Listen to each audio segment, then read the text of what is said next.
Když je ve studiu Klára Klempířová, je jasné, že si budeme povídat o módě. Kláro, ahoj. Ahoj, dobrý den. Ideál je prokombinovat to, co už doma máme, a je to přesně ten kousek, Stáňo, že pokud máš doma staré kalhoty a staré tričko, v momentě, kdy přes něj dáš tuto delší vestu, tak budeš hned in. Tak si budeme povídat o módě 50. let.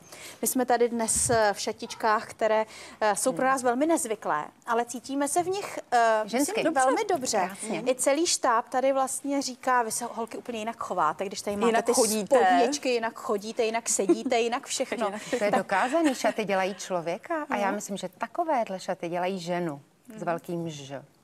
A že opravdu, když jdete v těchto šatech, cítíte se fantasticky, muži vám otevírají dveře, jsou galantní, tak přesně k tomu tahle móda úplně jako provokuje. Ale přitom ona není provokativní. Všimněte si, že my v ní nejsme jako vyzývaví. Ne. Zbytečně sexy. Jako. Takže to nemá žádné extra velké výstřihy. Ne. A co to teda je? Kde je to kouzlo schované? My si můžeme půjčit tu úžasnou siluetu, ty přesýpací hodiny, která je opravdu jako ženská, muži se na ní rádi dívají.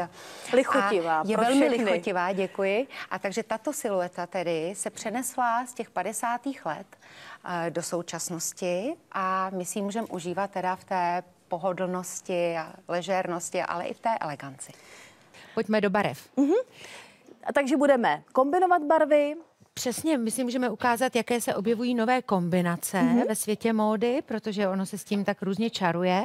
Na prvním místě řešíme, jestli nám barva sluší, a na druhém místě vlastně si uvědomujeme, že každá barva evokuje nějaké emoce.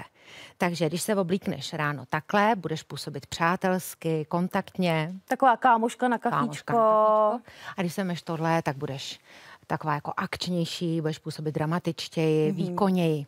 Takže to je také potřeba řešit, jako říct si, jak chci ten den působit, co si dneska vezmu za barvu. Takové to tradiční pravidlo našich babiček, vem si 2 barvy a 3. doplňkovou, v podstatě ve finále platí pořád, protože v tom člověk působí prostě vkusně. Tak to byla Klára Klempířová, její módní poradna. Děkujeme, těšíme se příště. Nashledanou.